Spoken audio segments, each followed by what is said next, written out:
Hi viewers, well today we're going to have a quick look at a watch from a relatively new micro brand, and that is Marlin Watch, a UK based company, and this particular watch is a very capable dive watch, and this is the Grand Marlin. So let's just run over some specs on this first. So when you first look at this watch it looks fairly big, but it's not actually that big at all. It's a 41.4mm case diameter. The lug to lug is 48mm. The lug width is 22mm and the thickness is 14.6mm. It's powered by a Seiko NH35A movement. It's got very good lume on it, the BGW9, and it is 200 meters water resistant. So not a bad watch, good specs. These do retail for around about £300, just over $340 I think, which is a fair price for the specs you get. But you can get these, they do sell them on eBay, and I did actually get this one for half that price at £150, which is incredible value really for this kind of watch. It is very well built. I do love this yellow dial. They come in various colours. You've got a black dial, orange dial, a white dial, and you can tell it's not a homage watch, but it does have influences from a couple of other well-known luxury watches. The dial definitely has some influence from the Breitling Super Ocean, and the case, the Oris Aquis, definitely has some similarities there. But it does have its own unique style, and I do like the design. I think they've done a good job overall. It is a very nice rich yellow dial, and that internal chapter ring there is more of a metallic paler yellow, but very effective. The markings are all applied onto the dial, and that logo, the big capital M, is applied. That's the only thing I'm not too sure about. I don't think one single letter really works well as a logo, but that's my opinion. It is a little bit big as well. Small issue, but I think that's not the right choice of logo for me personally. But that's just my taste. Anyway, apart from that, everything's spot on. I quite like the Grand Marlin wording at the bottom. Looks good, and overall it's a very nice design. The bezel insert is aluminium, but it's really finished well. It's got a lovely matte finish, and there's no imperfections on there at all. The crown is signed, it's a screw down crown.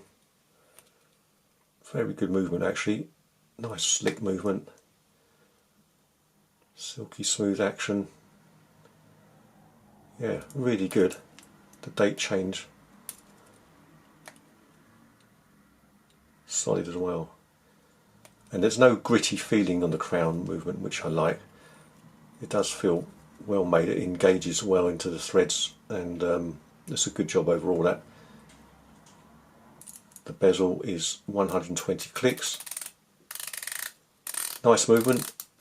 Just a tiny little bit tinny, but not bad at all. There's no play, and it lines up perfectly.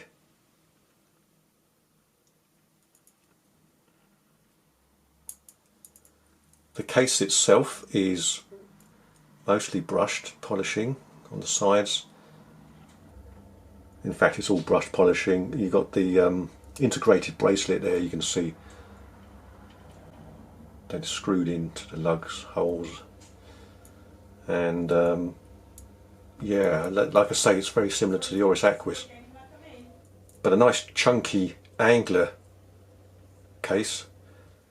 Got the crown guards there, do a good job. It is fairly chunky, but as I said, it's not too big. And the case back is a screw down case back with a nice etching of the Marlin there. And these are all a limited edition. This is 15 out of 100 watches made on this particular model. Overall, I really do like this watch. I think it's very well made. The fit and finish is really good, and the build quality very tough. It feels like it could take a lot of punishment, this watch.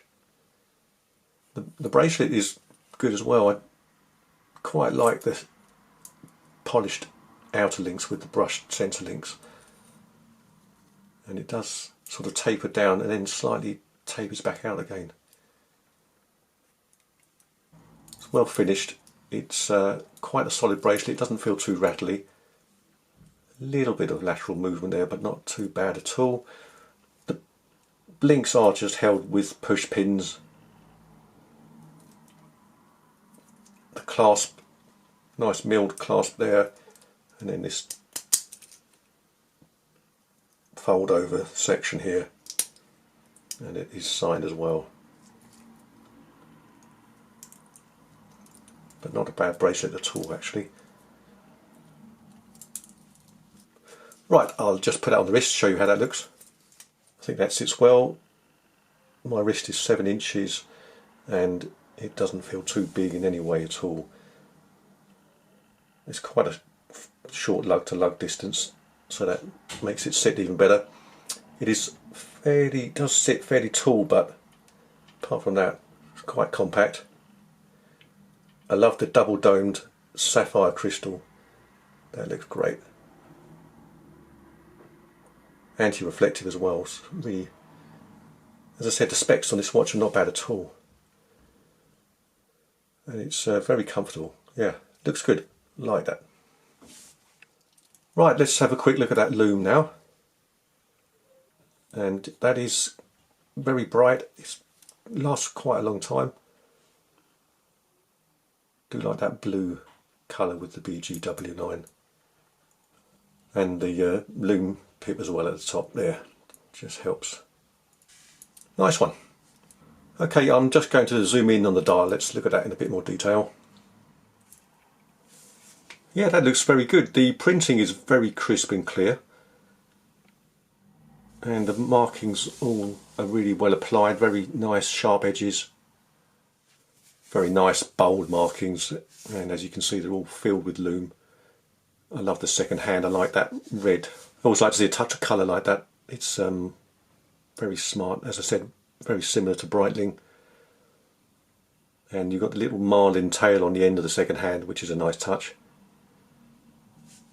Now the actual handset isn't chrome or silver. It's not polished. It's looks like a kind of grey powder coating to me.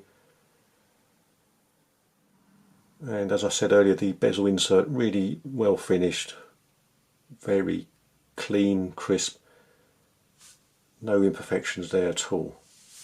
Yeah, very impressed with this watch. It's a very well executed design, good fit and finish, very solid, and feels like a proper dive watch.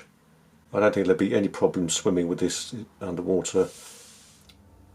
Yeah, they've done a really good job with this. Very impressed. So that's just about it. I do hope you enjoyed looking at this. Thank you so much for watching. See you next time.